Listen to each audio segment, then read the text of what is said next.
Right, so hello everyone, and welcome along to this session all about creative communications. So as Matt just said, my name is Jermaine Dallas. I am a senior writer at Edelman and yeah, former journalist. Once upon a time, for my sins, I spent a few years working on sort of like a group of magazines. So um, consumer business, all of that sort of stuff. I was based up north, you can probably from the accent, that's where I'm from originally, but now live in Kent. And after that, I moved into the world of PR and comms, which is where I've worked for the last decade now. And as Matt just said, I work at Edelman, which is the biggest agency in the industry. And I've been doing that for the past 8 years now. I was a really small agency before that. And so, yeah, in this session, well, before I tell you about the session, I'm going to tell you a bit about Edelman, the company I work for. So they were founded in the States, but they now are a global agency with offices and people, thousands of them all over the world. And yeah, we started out as sort of like a traditional PR agency, but we now have lots of people who specialize and do different things, such as myself. So I specialize in writing, and I'm also the sort of in-house podcast expert in the London office. And I've been there for the last 8 years. So the main things we're going to cover in this session today, three main things. So the anatomy of a good story, finding the right format, and connecting with people. So we'll start with this point. This is an important one. You can tell powerful stories, and that's really, really important. And I think that the main thing here is to say that don't get excited too soon. Put the paintbrushes and the felt tips down for 1 second. I know this is a session about creativity, but before we get to the creative side of things, it's got to be anchored in a really good, strong story. You've always got to lead with the story. So part of that is finding out why you want to tell this story. What are the key things you want to communicate? What do you want to do? Maybe you want to raise money, maybe you want to build some sort of community, or maybe you want to attract membership to a church or an organization or something. You have to just sit down and think, what do I want to achieve with the story that I'm telling? And then you can start to tell the story. Then you can start to think about, how can I communicate this really creatively in a really fun and engaging way? But always start with the story, and by extension, the purpose of the story first of all. So this is sort of like a periodic table of telling a story in a really interesting and engaging way. So these are things that we have put together at Edelman, but it also lines up quite nicely with the sort of the journalism training that I got when I first started out in the business. And we were told really strict things about what makes a good story when you're writing a story in a newspaper, and nowadays in the work that I do now, when I'm trying to get a story out there to help people communicate their ideas. So lots of different things, but these are the main ones that I think are the things that you should think about if you want to tell a story in a really good way. So first of all, timeliness. It's something that ties in with something that's happening now.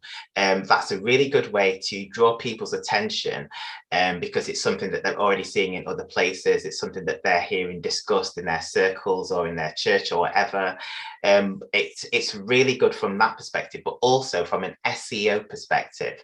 If you want to do something online and you want it to be discoverable, by making it really timely, it will shoot right up the search tension because it really resonates with something that people are searching for right now. So that timeliness is a really good one and an important one. Tension is an interesting one because some people might think, well, I'm a Christian organization. I don't want to be talking about tension. I don't want to be creating tension. I want to leave tension far away from what I'm doing. But in fact, tension is a really, really important one, even for us as believers. Funnily enough, there's actually a lot of tension in the Bible. And even our very faith is tied to that sort of idea of tension. You read in the Bible, there's a lot of that sort of dichotomy between dark and light. That's a metaphor that's used quite a lot throughout scripture.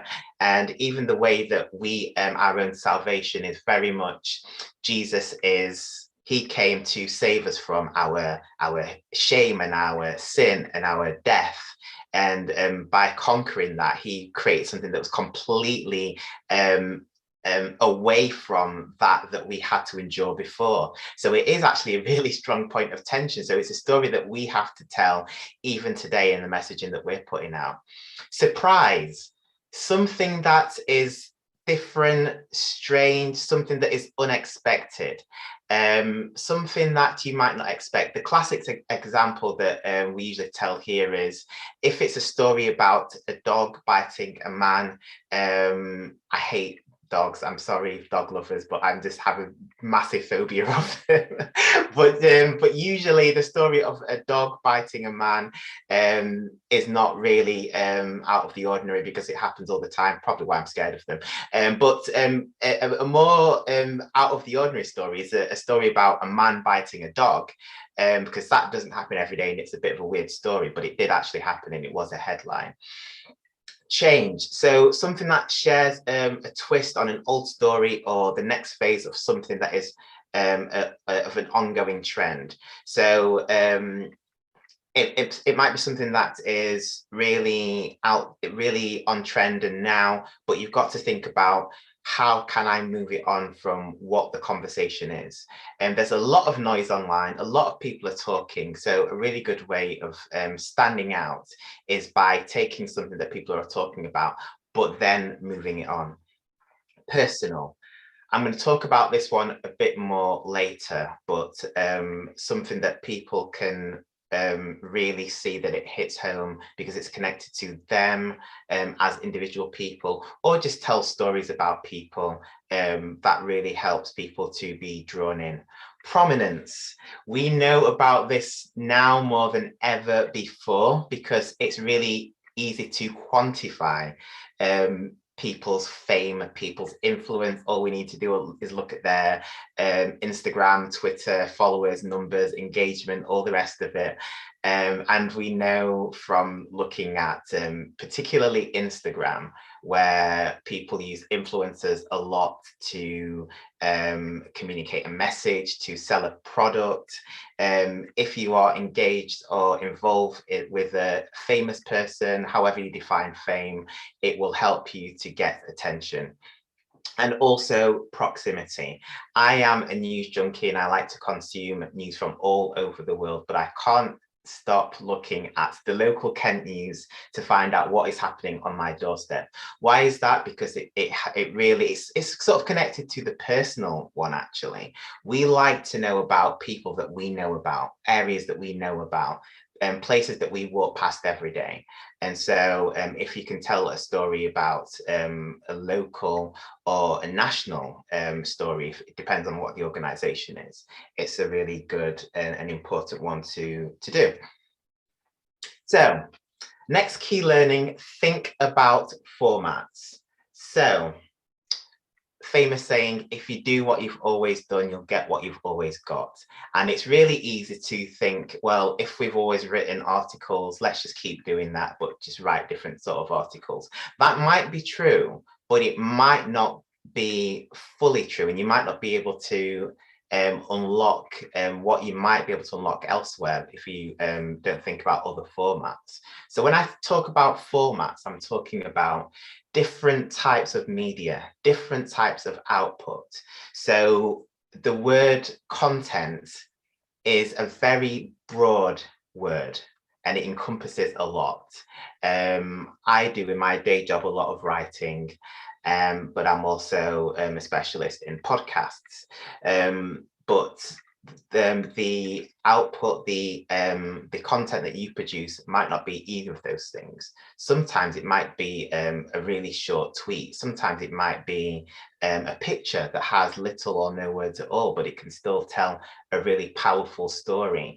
So really think about the formats that you use. So for example, I mentioned podcasts, and I know that people have spoken about podcasts at this conference already, but podcast is a really interesting one, and I'm seeing a lot of Christian organizations, churches creating podcasts now to various degrees of success. And podcasts and audio in general can really help you to get out to people, because there's so many people consuming podcasts. It's growing so rapidly. But there is a word of warning: podcasts do take up a lot of time, and you have to be consistent if you want to gain momentum and gain traction. So think about the risk to reward and the effort to reward. But if you do want to put that effort in and really create something really good and powerful in an audio format, I would definitely recommend investigating that. But other forms of social media, I've seen so many really cool ways of telling stories on social media, but make sure that it is relevant to your audience. So for example, if your audience that you're wanting to target most is over 50s, then don't target them with TikTok. So it's really about making the format relevant to the people that you want to communicate to. But creativity is definitely in the formats you choose, because choose the right format and it will just open up so many more avenues to be creative, so many more avenues to do something that you haven't done before. And yeah, you'll be surprised at what you'll be able to achieve just by thinking about using different formats, different ideas and different styles. Next key learning: people connect with people. So I alluded to this before, and it's a really, really important thing to think about. I remember when I was looking for a new church, and I moved to a different city, and I was like, where should I go? What should I look at? And I remember looking at different church websites, and it really made me think about the website of the church that I was at before, because when all of a sudden, when you're not a member and you're just a prospective member and you're looking for somewhere, it's just like, there's so many things to think about. People is a really important aspect of drawing people in. So for example, if you are a church or an organization, I think it's really important for people to see who is leading that organization, who is involved in that organization, show pictures, maybe create blog posts from that person, or whatever the case may be. But we like to connect with other people. We like to see the humanness in an organization, in a person. So even if you're not a church, or maybe you're not like going to put the faces of the leaders up there, maybe there's other things that you can do that will help to connect on a sort of personal basis. So for example, maybe you create case studies. If you are a charity, for example, and you're wanting people to donate, how about telling stories of the people who've actually benefited already from that charity? You could, and talking about formats that I was just talking about, this could be done in many different ways. It could be video, it could be audio, whatever. But the main point is showing that person, showing the impact on their lives that that charity has had. It really, really does so much more than having someone just say, oh, please give to us, or please think about donating, or whatever the case may be. When they see a person, it really does help to move the needle in a lot of ways. Get silly. Next key learning. never be scared to do something that you think is a bit wacky, a bit zany, a bit strange. People might think there's something wrong with you, but I think it's a good starting point to get silly, because you can always rein it in. But some people are held back in their creativity because of the fear that they have. Maybe they are scared of what people might say. Maybe they are scared of the idea falling flat because it's so different to what they've done before. But it's really important just to get in a room. If you're an organization with more than one person, get in a room with everyone, create an atmosphere where it's a safe space. It's a place where people are allowed to contribute, and contribute not just the sensible ideas, but the wacky, the strange, the silly, the ridiculous. Because in that ridiculous, sometimes there might be that golden nugget that completely changes everything. So yeah, get silly, because it's a really big key to unlocking creativity. And finally, keep going back to the why. Why do you want to communicate? Why do you want to get yourselves out there? Sometimes you can build an idea, really create it, get really far down the road to the point where you've created a really good idea and everyone's had a lot of fun putting it together, but it's taken so much effort and there's so much that's gone into it that you've actually forgotten what the original plan was at the very first stage. So keep that in your mind at every single stage that you do, everything that you want to get out there. Why do I want to do it? Why do I want to do it? Why do I want to do it? Always ask that question, so that the creative that you put out there is going to really resonate with people, besides the people that had a lot of fun putting it together. You want your content to have impact. You want it to really get people to pay attention, to take notice. And so if you can hit that why, it will drive everything else that you do creatively. Next with me, my main handles on Twitter and Instagram are Jermaine Dallas, which is sort of the general, and work one, and at DJ Fireman UK is the one that I use for music and radio. So get in touch with me, follow me, and interact with me on there. And I think they're the main things. So thanks a lot. And I see there are a couple of things in the chat. Thanks, Jermaine. One of the questions I want to ask is resources for learning about storytelling. Are there any good resources that you know that you could add that would help, whether books or podcasts or training, that kind of thing, that would help people learn to tell stories better? I don't know any specific things, but I think it's more about just consuming a lot of interesting ideas. So I think that the one of the problems that people have is that they just go into something almost in a vacuum and don't consume enough things. I think that the main thing is to think about looking and consuming, exploring, finding, searching, so that you can get something. Don't be afraid to steal an idea. Don't be afraid to find out what's out there already and build upon it and adapt it. But look to see what's out there, because I think that'll be a really good source of inspiration. Yeah, that's fantastic. I think you mentioned earlier about church websites, and particularly when you were looking to move that. That's one of the things that I find really interesting, is how churches present themselves on their website, because more often than not, they are speaking to the people who already go to the church, as opposed to people who are looking for them. Is there anything that you can suggest? You shared some great ideas about case studies or personal stories. Is there any other ideas that church website designers could take hold of to hold against their current website and think about how they could make it focused on people who don't know the church? I think the main bit of advice that I tell to people about this is to steer clear of jargon.